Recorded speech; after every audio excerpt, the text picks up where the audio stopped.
بسم اللہ الرحمن الرحیم۔ حضرت عمر بن عبدالعزیز کے پاس زکوٰۃ کا مال آتا ہے۔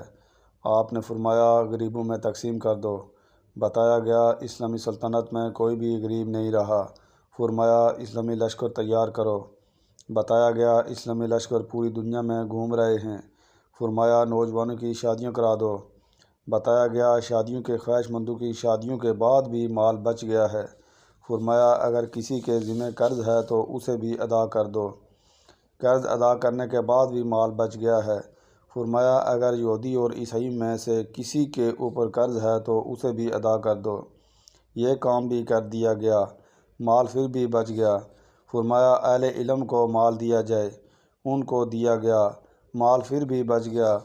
فرمایا اس کی گندم خرید کر پہاڑوں کے اوپر ڈال دو کہ مسلم سلطنت میں کوئی پرندہ بھی بھوکا نہ رہے۔ خلافت ایسی ہوتی ہے۔ سبحان